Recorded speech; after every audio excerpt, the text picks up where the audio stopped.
नमस्कार, आदाब, सत श्री अकाल दोस्तों। मैं आपका दोस्त, आपका भाई आरिफ खान बोडवानी में आपका बहुत बहुत स्वागत करता हूं। दोस्तों, मैथ की जो क्लास है वो थोड़ा सा टाइम अलग हो चुका है, लेकिन मैं डेली क्लास आपको अपलोड कर रहा हूं। थोड़ा जिस तरीके शेड्यूल मैं मेंटेन करूंगा, तब सुबह 8 बजे क्लास आपको मिलनी शुरू हो जाएगी। अब आपका दायित्व ये है, आप हर एक क्लास को आपको अच्छी तरीके से करना है, अच्छी तरीके से पढ़ना है। अगर फिर भी कोई डाउट आता है तो मुझे कमेंट बॉक्स में जरूर लिखना है। हर एक पॉइंट पे मैं बिल्कुल क्लियर एंड कट बात कर रहा हूं, यानी प्लस माइनस की भी प्रॉब्लम नहीं छोड़ रहा हूं।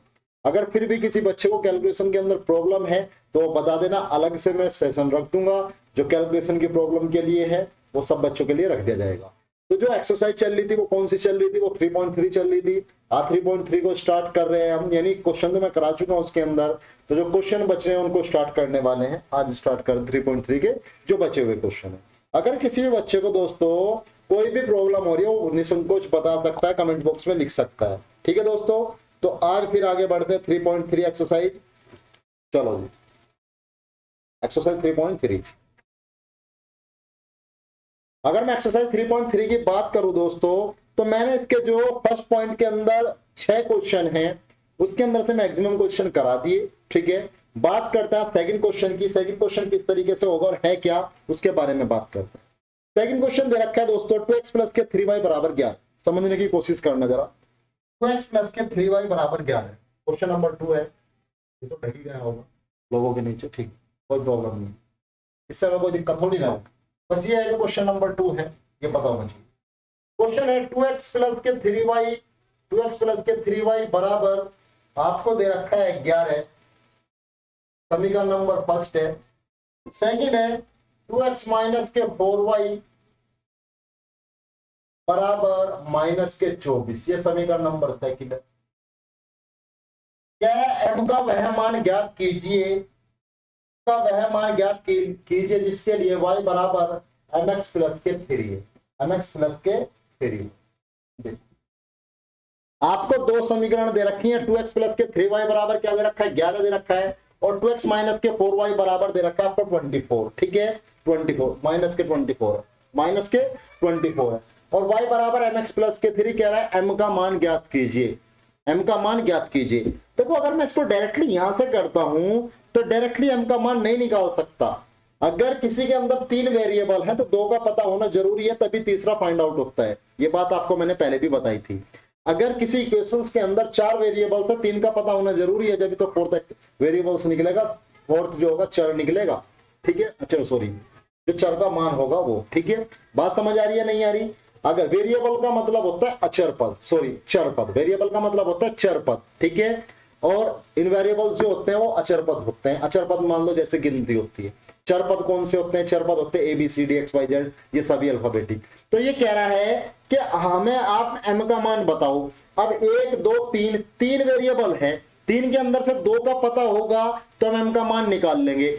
और पता किस किस का निकाल सकते हैं? पहले y का और x का पता निकाल सकते हैं। y का और x का कहां से आएगा? वो यहां से आएगा, क्योंकि दो इक्वेशन दे रखी है, फर्स्ट एंड सेकंड। उसके लिए एक रूल था। रूल क्या था? प्रतिस्थापन, सब्स्टिट्यूट मेथड, मैंने बताया था। अब से पहले जो भी क्वेश्चन करे हैं हमने, उसके अंदर एक्स वाई की वैल्यू निकाल लिए। एक्स वाई की वैल्यू किस तरीके से निकाल लिया? सब्स्टिट्यूट मेथड से निकाल लिए, यानी प्रतिस्थापन विधि से निकाल लिए। चलो इसको भी करते हैं। क्या होगा? इक्वेशन फर्स्ट को ले लो, सेकंड को ले लो, जिसको तुम्हारी मर्जी हो उसको ले सकते हो। ठीक है, बात समझ आ रही है? चलो जी, इक्वेशन फर्स्ट को ले लो, समीकरण 1 से। अगर मैं समीकरण 1 से चलूं, समीकरण 1 से, तो क्या होगा? 2x बराबर 11 माइनस के 3y हो जाएगा। 2x बराबर, भैया 3y उधर माइनस कर दिया, 11 माइनस के 3y। 2 गुना में x बराबर क्या हो जाएगा? 11 माइनस के 3y बटे 2। 11 माइनस के 3y बटे 2। कुछ नहीं है तो समीकरण नंबर थर्ड मान लो इसको। क्या मान सकते हो? समीकरण नंबर थर्ड मान सकते हो। यहां तक किसी बच्चे को कोई डाउट तो नहीं है? हाँ जी, किसी बच्चे को किसी तरीके का कोई डाउट तो कमेंट बॉक्स में जरूर लिखना।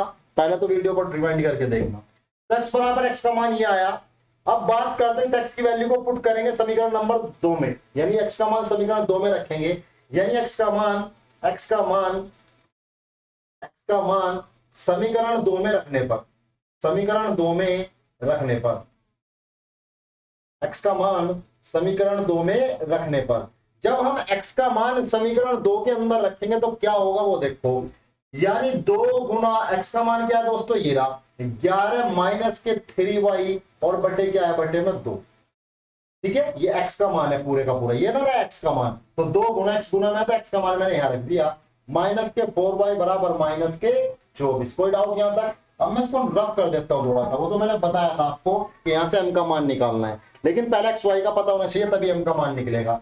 ये गुना में 2 से 2 कैंसिल हो जाएगा, क्या बचेगा 11 माइनस के 3y और माइनस के 4y बराबर माइनस के 24 हो गया। अब ये क्या है 11 है, माइनस के 3 और माइनस के 4, माइनस के 7y हो जाएगा। अब ये मत कर देना दोस्तों माइनस माइनस प्लस, क्योंकि ये जुड़ रहे घट रहे हैं ना कि गुना हो रही है। जब माइनस माइनस प्लस होते हैं उस सिचुएशन में गुना होती है, ठीक है, उस स्थिति में गुना होती है, लेकिन यह प्लस माइनस हो रहा है इसी वजह से। तो माइनस के दोनों माइनस में, तो चिन्ह माइनस का ही रहेगा, 3 और 4 कितने हो जाएंगे 7, बराबर क्या है माइनस के 24 है, बराबर क्या है माइनस के 24। तो मैं क्या करूंगा 11 उधर जाके माइनस हो जाएगा, माइनस के 7y बराबर माइनस के 24 और माइनस के 11, ये क्या हो जाएगा माइनस के 7y बराबर माइनस के 35, माइनस के 35 हो जाएगा। बात समझ में आई भाई? माइनस के 7y और माइनस के 24 और 11 माइनस के 35, तो माइनस से माइनस कैंसिल, ये 7 गुना में है, दूसरी तरफ भाग में जाएगा, यानी y बराबर क्या आ जाएगा 35/7, 35/7, और 7 से डिवाइड करोगे 7 पंजे 35, तो y का मान दोस्तों कितना आया 5 आया है। y का मान कितना आया आपका 5 आया है। हाँ जी, इंक डाल लूं, इंक डाल लेता हूँ, ये थोड़ा सा ब्लैक में यूज कर लेता हूँ, कोई दिक्कत नहीं है, ठीक है। हाँ जी, क्या हुआ जी y का मान कितना आ गया 5 आया, ठीक है। अब जब y का मान आ गया उस y के मान की इधर भी आप वैल्यू में रख सकते हो, यानी अगर मैं y का मान रखना चाहूं, मैं y का मान रख देता हूं समीकरण नंबर 3 में। y का मान देखना, बताना जरा, दिखाई दे रहा है नहीं दिखाई दे रहा, y का मान समीकरण 3 में रखने पर, समीकरण 3 में रखने पर भाई y का मान आ गया, x भी तो निकालना पड़ेगा, y का मान समीकरण 3 में रखने पर क्या होगा x बराबर 11 माइनस 3 गुना y का मान कितना है 5 और बटे में कितना आ जाएगा 2, ठीक है। तो x बराबर कितना हो जाएगा 11 माइनस 3 पंजे 15 और बटे में क्या जाएगा दोस्तों 2, भाई 5 15 ही तो होगा ना, तो 11 माइनस के 15 बटे 2। अब क्या करूंगा x बराबर क्या आ जाएगा दोस्तों 11 माइनस 15 यानी माइनस के 4 और बटे में क्या आएगा 2, भाई माइनस का ही तो बचेगा, प्लस का कम है माइनस का ज्यादा है, जो ज्यादा होता है चिन्ह उसका आता है, तो 2 दूनी 4, तो x का मान कितना आ जाएगा दोस्तों माइनस के 2 आ जाएगा। x का मान कितना आया माइनस के 2। बात क्लियर हुई? x और y का मान आपने निकाल लिया, x और y का मान आपने यहां से निकाल लिया। देखो अगर स्पीड थोड़ा ज्यादा लग रही हो तो भाई वीडियो को थोड़ा स्लो करके देख लेना, वीडियो को थोड़ा स्लो करके देख लेना। आई बात समझ में? क्योंकि अगर मैं बहुत स्पीड डाउन रखूंगा दोस्तों, तुम्हें भी पता है कितना इसका सिलेबस है, सिलेबस भी कंप्लीट कराना है। दूसरा वीडियो भी शॉर्ट है, वीडियो भी मैं 15-20 मिनट की कर रहा हूँ, या तो फिर वीडियो 1 घंटे की हो, अगर वीडियो 1 घंटे की होगी तो आप वीडियो को अटेंड नहीं करोगे, ठीक है। तो काफी कारण है जिसकी वजह से मुझे थोड़ा स्पीड करनी पड़ रही है। इसके बाद अगर देखते हैं अगर बच्चे नहीं पकड़ पाते तो स्पीड कम कर देंगे, ऐसी कोई बात नहीं है, ठीक है। हाँ जी, क्लियर हुआ? यहां तक तो किसी को कोई डाउट नहीं है? एक्स और वाई का मान आ गया, चलो इसको रफ करता हूं, इसको रफ करता हूं। एक्स और वाई का मान आ गया, क्यों निकालना आपको पता है, क्योंकि उसके अंदर 3 चर पद थे, 3 में से आपको कितने का पता होना चाहिए 2 का पता होना चाहिए, जबकि तीसरे का मान निकल सकता है। क्या था y बराबर mx प्लस के 3, y बराबर mx प्लस के 3, मान किसका निकालना दोस्तों m का। y का मान कितना है, y का मान है 5, 5 बराबर m का मान निकालना है m गुना x का मान कितना माइनस के 2 प्लस का 3, प्लस का 3। आप क्या करोगे, ये प्लस का 3 इधर लेके आओगे, 5 माइनस के 3 हो जाएगा, और ये क्या है माइनस के 2m है। जब भी किसी नंबर की गुना, जब भी किसी वेरिएबल की गुना किसी इनवेरिएबल के साथ होती है, जब भी चर और अचर की गुना होती है, जब भी चर और अचर की गुना होती है तो अचर पद पहले लग जाता है। अचर पद कहां लग जाएगा, पहले। गुना है ना तो अचर पद मैंने पहले लगा दिया -2, और चर पद कहां लगेगा, बाद में लगेगा। क्लियर है? ये प्लस 3 इधर ले आया, 5 में से 3 का दोस्तों कितना बचेगा 2, और इधर क्या बचेगा माइनस के 2m।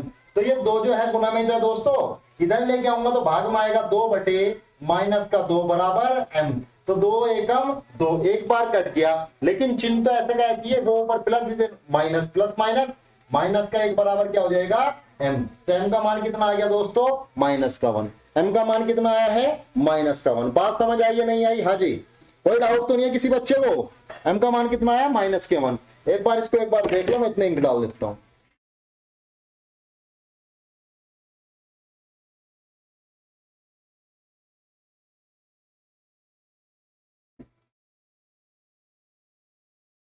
हाँ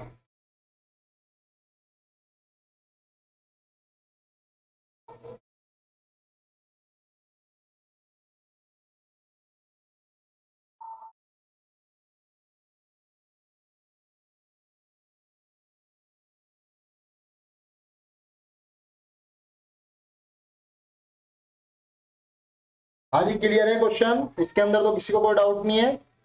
नेक्स्ट क्वेश्चन कर रहा हूं मैं, तीसरा। इसको रब कर दूं ना? इसको किसी के तो अगर किसी बच्चे को कोई भी डाउट हो रहा है तो पूछ सकते हो, निसंकोच पूछ सकते हो, ठीक है ना? जब पूछोगे तभी तो पता लगेगा, वरना मुझे क्या पता लगेगा कि आपके समझ में आ रहा है नहीं आ रहा? भाई ऑनलाइन तो नहीं पता लग सकता ना। अगर क्लास में आप बैठे हो तो मैं आपको एक्सप्रेशन देख के बता भी सकता हूँ कि समझ में आ रहा है नहीं आ रहा। बच्चों के एक्सप्रेशन से पता लग जाता है कि उसको क्वेश्चन क्लियर हो रहा है या क्वेश्चन नहीं क्लियर हो रहा। लेकिन यहाँ तो नहीं बता सकता ना मैं। अब तो मैं कैमरे पे दिखाई देगा ना मुझे, तुम थोड़ी ना दिखाई दोगे, नहीं बता सकता मैं। और ज्योतिष में हूं नहीं, एस्ट्रोलॉजर नहीं हूं मैं, भविष्यवाणी कर सकता हूँ या दूर से देख सकता हूँ। हाँ जी, समझ में नहीं आ रहा आपके? बात समझ आ रही है नहीं आ रही? ठीक है, हाँ जी। अब तो सेशन भी स्टार्ट होगी, अपनी प्रैक्टिस को और बेहतर बनाओ जिससे नंबर बेहतरीन आए, आपके अच्छे नंबर आए, स्कूल के अंदर भी बोर्ड के अंदर भी। बात समझ आ रही है नहीं आ रही? तो वो आपके ऊपर डिपेंड करता है। मेहनत आप करोगे, मैं नहीं। मैं जितनी मेहनत कर रहा हूँ आपके लिए, उसके अगर 50% भी आप मेहनत करोगे तो बहुत अच्छे नंबर आ जाएंगे, ठीक है? बात समझ आई? इसको रफ कर रहा हूँ, थर्ड क्वेश्चन स्टार्ट कर रहा हूँ। Question number third. Question number third क्या कह रहा है वो देखो। ये कह रहा है, अब देखो ये जो क्वेश्चन है थ्योरेटिकल क्वेश्चन है, थोड़ा सा इसके अंदर समझना होता है बस, और कुछ नहीं है। कह रहा है दो संख्याओं का अंतर 26 है। कोई दो संख्या है, उनका अंतर कितना है? 26 है, ठीक है? और एक संख्या दूसरी संख्या की 3 गुनी है, उन्हें ज्ञात कीजिए। एक संख्या दूसरी संख्या की कितनी गुनी है? 3 गुनी। और उन दोनों संख्याओं का अंतर कितना है? 26। अब मैंने मान लिया एक संख्या x है। मैंने क्या माना? माना एक संख्या क्या मान ली? x। एक संख्या बराबर क्या है? x है। क्योंकि दोनों संख्याओं का आपको नहीं पता, आपने क्या करा कि माना एक संख्या क्या हुई? आपकी x हुई। और उसने रिलेशन दिया है कि एक संख्या दूसरी से 3 गुनी है। एक संख्या दूसरी से कितनी गुनी है? 3 गुनी। उसने खुद कहा है दो संख्याओं का अंतर 26 है। पहली कंडीशन तो ये है, क्लियर है? दूसरी कंडीशन दी है कि और एक संख्या दूसरी संख्या की 3 गुनी है। किस तरीके से? मान लो मेरे पास 10 रुपए हैं और कोई गोल्डी है, उसके पास मैं पूछने लगूं कि उसके पास मुझसे 3 गुना पैसे हैं, उसके पास मुझसे 3 गुना पैसे हैं और मेरे पास 10 रुपए, तो आप कितने रुपए बताओगे उसके पास? आप बता दो कि 30 रुपए है। 10 दिया 30। मान लिया मेरे पास 15 रुपए, तो गोल्डी के पास कितने होंगे? आप बता दो कि 45। 15 दिया 45, 3 गुना ही अब भी। अगर मैं कहूं मेरे पास 20 रुपए है तो उसके पास कितने होंगे? आप बता दो कि 20 दिया 60, यानी 3 की गुना कर दोगे। तो मान लिया एक संख्या x है, दूसरी इसकी 3 गुनी है, तो दूसरी संख्या क्या होगी? 3x होगी। भाई पहले वाली में किससे गुना कर दोगे? 3 से। दूसरी क्या हो जाएगी? 3x। क्या हो जाएगी? 3x। बात समझ में आ रही? अब ये बात समझो ना, बड़ी कौन सी होगी? भाई जिसमें 3 की गुना हो रही है वही तो बड़ी होगी। भाई ये छोटी है, ये बड़ी है। अब कह रहा दोनों के बीच में अंतर है 26 का। अंतर कितना है? 26 का। यानी अगर मैं बड़ी संख्या में से छोटी संख्या को घटाऊं तो कितना आना चाहिए? 26 आना चाहिए। मतलब ये है उसका। वही तो कह रहा दो संख्याओं का अंतर 26 है। दो संख्याओं का अंतर 26 है। यानी अगर बड़ी संख्या में से छोटी संख्या को घटाया जाए तो 26 आता है। तो बड़ी क्या? 3x और छोटी कितनी है? x। तो 3x में से x घटाऊंगा 26, तो 3x में से 1x घटा दे तो कितना बचेगा? 2x। बराबर क्या आ जाएगा? 26। x का मान निकालना है तो 2 गुना में, तो इधर का आ जाएगा भाग में 26/2। तो x बराबर क्या होगा? 2 1 2 2 दिया 6। x का मान आ जाएगा 13। x का मान कितना आ जाएगा? 13। तो एक संख्या तो आ गई 13। एक संख्या क्या है? x है ना भाई। एक संख्या क्या है? x। और x का मान कितना है? अभी तो आपने निकालना x का मान कितना है? 13। x का मान कितना है? 13। और दूसरी संख्या क्या है? 13 लिख दिया, 13। और दूसरी संख्या क्या है? दूसरी संख्या है मेरे भाई 3x। दूसरी संख्या क्या है? 3x। और 3x जब निकाल लोगे तो क्या होगा? 3 गुना x का मान क्या है? 13। 13 3 39। ठीक है, 39 हो गई। दोनों संख्या आ गई भाई। एक संख्या 13 है, दूसरी संख्या क्या है? 39। नॉर्मल सा क्वेश्चन था, कोई हार्ड क्वेश्चन नहीं था। बात समझ आई या नहीं आई? हाँ जी। किसी बच्चे को कोई डाउट हो तो बताओ, यहां तक आगे चलें? हाँ जी। आगे चलना चाहिए या नहीं? चलो जी आगे चलते हैं, आगे ट्राई करते हैं। ठीक है, इसको रफ कर देता हूं, आगे ट्राई करते हैं दोस्तों। हो जाएंगे अभी तो क्वेश्चन, हो जाएंगे, रफ कर दो।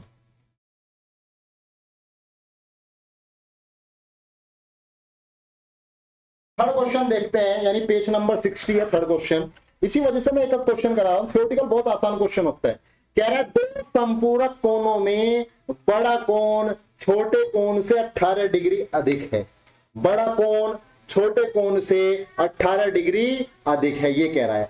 सबसे पहली बात तो ये पता होना चाहिए संपूरक कोण होते कौन से हैं। संपूरक कोण होते कौन से? संपूरक कोण का मतलब होता है कॉम्प्लीमेंट्री कोण, कॉम्प्लीमेंट्री एंगल। बात समझ में आ रही है नहीं आ रही? संपूरक कोण यानी जिन कोणों का योगफल 180 डिग्री होता है, जिन कोणों का योगफल 180 डिग्री होता है उनको बोलते हैं संपूरक कोण। तो ये तो चीज क्लियर हुई कि दो संपूरक कोणों में बड़ा कोण छोटे कोण से 18 डिग्री अधिक है, कि संपूरक कोण होते कौन से? ठीक है, जिन दो कोणों का योगफल कितना हो 180 हो उनको बोलते हैं, जिन दो कोणों का योगफल 180 डिग्री हो उनको बोलते हैं संपूरक कोण। ठीक है, अब कह रहा है कि इनमें से एक कोण दूसरे कोण से 18 ज्यादा है। देखो कैसे, माना एक कोण मान लिया मैंने x, माना एक कोण मान लिया मैंने क्या x, एक कोण क्या हो गया आपका x हो गया, एक कोण क्या हो गया x डिग्री, कितना हो गया x डिग्री। तो दूसरा क्या होगा, दूसरा कोण ये कह रहा है कि एक कोण दूसरे कोण से 18 अधिक है, तो ये x प्लस के 18 नहीं हो जाएगा क्या? मान लो मेरे पास 10 रुपए हैं और मैं कहूं प्रियांशु के पास मुझसे 10 रुपए ज्यादा हैं, तो आप क्या बताओगे सर प्रियांशु के पास 20 रुपए हैं क्योंकि तुमसे 10 ज्यादा है ना। या मैं ऐसा कहूं मेरे पास 15 रुपए हैं, तो ये बताओ प्रियांशु के पास मुझसे 20 रुपए ज्यादा हैं, तो प्रियांशु के पास कितने रुपए होंगे? तो आप कहोगे सर 20 जोड़ दो आप अपने उसके अंदर जो अमाउंट है, मान लो मेरे पास 10 रुपए हैं, 20 और जोड़ दो उसके अंदर, प्रियांशु के पास 30 रुपए हो जाएंगे। बात समझ आ रही है? यानी अगर दूसरे का निकालना और वो हमसे ज्यादा है तो उतना जोड़ दो जितना ज्यादा है वो, तो दूसरे का आंसर निकल के आ जाता है। तो एक कोण x डिग्री, दूसरा कोण x प्लस के 18 है। और मैंने कहा है वो ये कह रहा है कि संपूरक कोण है। क्या है दोनों? संपूरक। तो संपूरक कोण क्या होंगे, यानी x प्लस के ये वाला कोण प्लस के x प्लस 18 कितना होना चाहिए? 180 डिग्री हो जाना चाहिए। कितना हो जाना चाहिए? 180 डिग्री, क्योंकि संपूरक का मतलब ही क्या होता है, जिनका योगफल 180 डिग्री हो। बात समझ आ रही है? चलो जी, x और x कितना हुआ 2x प्लस के क्या हो जाएगा 18 और बराबर कितना हो जाएगा 180। तो पहले प्लस माइनस की चीजें जाएंगी, 2x बराबर क्या हो जाएगा 180 माइनस के 18 डिग्री। तो 2x बराबर 180 में से जब 18 जाएंगे तो कितना बच जाएगा 162 बच जाएगा। कितना बचेगा दोस्तों? 162 बच जाएगा। बात समझ आ रही है नहीं आ रही? हाँ जी, किसी को कोई डाउट? किसी बच्चे को कोई डाउट तो नहीं है? चलो जी आगे चलो। अब क्या हो जाएगा, x बराबर 162/2 हो जाएगा, 162/2। तो x बराबर कितना आ जाएगा 2 8 16 और 2 एकम 2, x का मान आ जाएगा 81 डिग्री। x का मान कितना आ गया 81, और x का मतलब क्या? एक कोण। भाई एक कोण 81 है, दूसरा क्या होगा देखो, दूसरा कोण क्या है? दूसरा कोण है x प्लस के 18। दूसरा कोण क्या है? x प्लस के 18। x का मान कितना है 81 प्लस के 18, तो कितना हो जाएगा 8 और 1 9, 8 और 1 9, 99 डिग्री। कितना हो जाएगा 99 डिग्री। तो दोनों कोणों के मान आए। हाँ जी, दोनों कोणों के मान आ गए।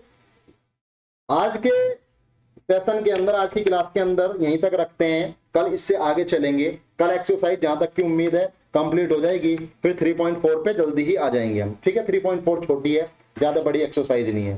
तो अगर दोस्तों आपको कोई भी प्रॉब्लम आ रही है एक्सरसाइज के अंदर तो आप कमेंट कर सकते हो। देखो अगर वीडियो अच्छी लग रही है, वीडियो अच्छी लग रही है, आपको लग रहा है हमें वीडियो से फायदा हो रहा है, सर ठीक पढ़ा रहे हैं, अच्छा पढ़ा रहे हैं, समझ में भी आ रहा है, तो फिर लाइक रुकनी नहीं चाहिए।